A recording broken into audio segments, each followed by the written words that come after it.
चलो और स्क्रीन पे आते हैं और हम लोग देखते हैं। देखो आज हम लोग देखेंगे व्हाट इज स्पेसिफिसिटी। क्या स्पेसिफिसिटी क्या होता है, यानी कि एक तरीके से कह लो प्रायोरिटी।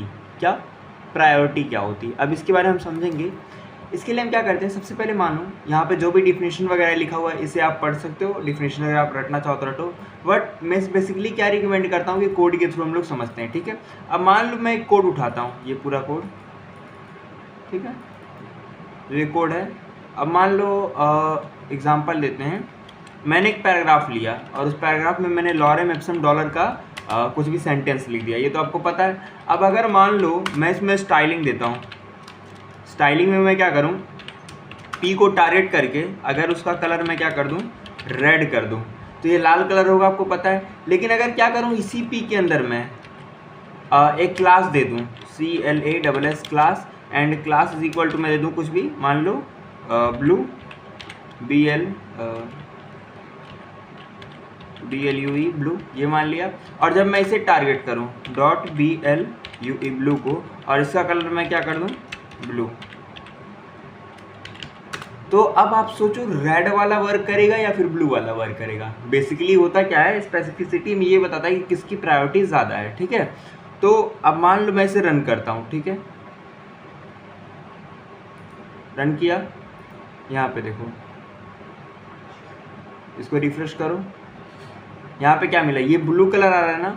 अब अगर आप देखोगे तो ब्लू कलर ही क्यों दे रहा है, ये कलर क्यों नहीं आ रहा है, क्यों, क्योंकि जो क्लास की प्रायोरिटी होती है वो एलिमेंट सेलेक्टर से ज़्यादा होती है। यहाँ प्रायोरिटी की बात हो रही है, स्पेसिफिसिटी मतलब किसकी स्पेसिफिसिटी ज़्यादा होगी। इसको चेक करने के लिए एक और तरीका हो सकता है, आप जैसे इस पर क्लिक करोगे तो यहाँ पे लिख रहा है ना सेलेक्टर स्पेसिफिसिटी कितना है, 001, और जब इस पर आप करोगे तो कितना होगा, 01 फिर 0, देख रहे हो, मतलब उससे एक ज़्यादा है। और इससे ज़्यादा कब होगा, जब इसकी वैल्यू यहाँ पे आ जाएगी। तो उसके लिए मान लो अगर मैंने यहाँ पे क्या कर दिया, एक और डाल दिया ID सेलेक्टर, और ID में मैंने डाल दिया ग्रीन, तो क्या होगा, अगर मैं ID को सेलेक्ट करूँगा तो उसकी स्पेसिफिसिटी इससे ज़्यादा होगी। तो मैंने लिखा GREEN ग्रीन, और ग्रीन में मैंने क्या कर दिया, कलर हैज़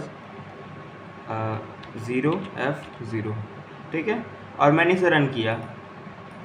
देखो यहाँ पे ग्रीन हो गया ना, क्योंकि ग्रीन की स्पेसिफिसिटी ज़्यादा है।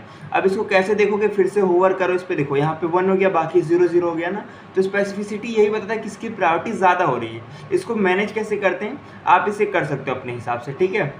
अब स्पेसिफिसिटी समझने के लिए आपको क्या करना पड़ेगा, यहाँ पे एक चीज़ समझोगे, देखो सेलेक्टर होता है, जैसे P हो गया, डेमो हो गया, उसी प्रकार से आप नॉर्मली कोई सेलेक्ट किए, कोई भी मान लो एलिमेंट, आप उस एलिमेंट को सेलेक्ट कर रहे हो जो कि सेलेक्टर है। फिर क्या करोगे, स्पेसिफिसिटी वैल्यू होती है, जैसे कि P का क्या है, 1 है, और कैलकुलेशन क्या आएगा इसका, 1, ठीक है। उसी प्रकार से P के अंदर क्या है, टेस्ट है, और टेस्ट का क्या है, 1, ठीक है। उसी प्रकार से इसकी वैल्यू क्या हो गई, 1 और 10।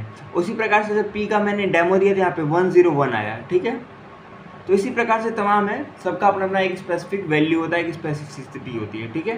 तो बेसिकली स्पेसिफिसिटी क्या दर्शाता है, यही बताता है कि किसकी स्पेसिफिसिटी सबसे ज़्यादा होगी, इसके अकॉर्डिंग या फिर उसके अकॉर्डिंग। इससे हेल्प क्या होता है आपका, कि आप कभी भी किसी भी प्रोजेक्ट पे वर्क कर रहे हो तो उससे क्या होगा, मान लो आपको रेड कलर अप्लाई करना है, लेकिन उस केस में क्या होता है, हो सकता है कि वो रेड कलर वर्क ना करे, कुछ ना कुछ इशू के कारण वो ना चले। तो उससे बचने के लिए हम क्या करते हैं, स्पेसिफिसिटी को पढ़ते हैं, ठीक है। देखो इसी के अलावा एक और चीज़ होता है जिसका नाम है CSS इम्पॉर्टेंट रूल। अब इम्पॉर्टेंट, जैसा कि नाम से आप समझ रहे हो, इम्पॉर्टेंट है। अब इम्पॉर्टेंट क्या करता है, अगर मान लो कोई वर्क नहीं कर रहा है, कोई स्पेसिफिसिटी वर्क नहीं कर रही है, आप उसे वर्क कराना चाह रहे हो। जैसे कि मान लो मैंने कह दिया इस कंटेंट में क्या है, आपका ये जो पार्ट है ये वर्क नहीं कर रहा, मतलब ब्लू वाला जो पार्ट है ब्लू नहीं रन कर रहा है, आपका ग्रीन वाला रन कर रहा है। मैं चाहता हूँ ब्लू रन कराने को कुछ पल के लिए, तो मैं क्या करूँगा, ब्लू वाले के पास जाऊँगा, यहाँ पे सेमीकोलन लगाने से पहले यहाँ पे एक्सक्लेमेशन मार्क और क्या लिख दूंगा, इम्पॉर्टेंट। अब इससे क्या हो जाएगा, ब्लू की प्रायोरिटी इससे ज़्यादा हो जाएगी। अगर आप इसे रन करोगे तो देखोगे ब्लू कलर वापस से आया। ऐसा क्यों हुआ, क्योंकि इसकी स्पेसिफिसिटी इससे ज़्यादा हो गई है। समझ में आ रहा है। तो बेसिकली स्पेसिफिसिटी यही बताता है कि किसकी प्रायोरिटी कितनी ज़्यादा है। अभी देखो वापस मैं ले आऊँगा, यहाँ पे होवर किया, ये माउस में थोड़ा सा दिक्कत आ रहा है, ठीक है। तो यहाँ पे अगर आप देखोगे होवर करके तो आपको वही दिखेगा जो वहाँ पे शो कर रहा था, ठीक है। सो बेसिकली ये होता है। अब मान लो मुझे ग्रीन की स्पेसिफिसिटी को कम करना था या फिर बढ़ाना, तो मैं क्या करूँगा, हैज़ इंपॉर्टेंट कर दूंगा, तो यहाँ पे क्या हो जाएगा, ग्रीन का हो जाएगा। फिर से अगर आप रन करोगे तो देखो ग्रीन का हो गया। समझ में आ रहा है? अच्छा, क्या हो अगर मैं तीनों जगह पे इंपॉर्टेंट और इम्पॉर्टेंट का इस्तेमाल करूँ, तो इम्पॉर्टेंट से क्या होगा, इसकी प्रायोरिटी इससे ज़्यादा हो जाएगी। अब इन तीनों केस में जब तीनों जगहों पर आप इंपॉर्टेंट लगा दोगे तो इससे क्या होगा, वो तीनों को इग्नोर करके अब वापस पुराने रूल पे आ जाएगा, यानी कि एलिमेंट सेलेक्टर का कम, क्लास का उससे ज़्यादा, आईडी का उससे भी ज़्यादा। समझ में आ रहा है? यहाँ पे वो वर्क करने लगेगा। अब देखो बेसिकली होता क्या है, इसमें और भी चीज़ें होती हैं, जैसे कि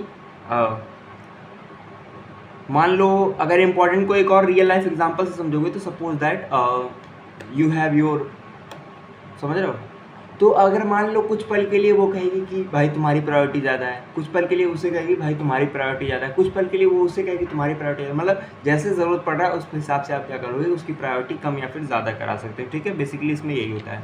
वापस आते हैं, एंड अगर कोई डाउट हो, कोई इशू हो तो आप पूछ सकते हो, नहीं तो फिर मिलते हैं नेक्स्ट वीडियो में। तब तक के लिए चैनल को सब्सक्राइब करके रखिए। बाय।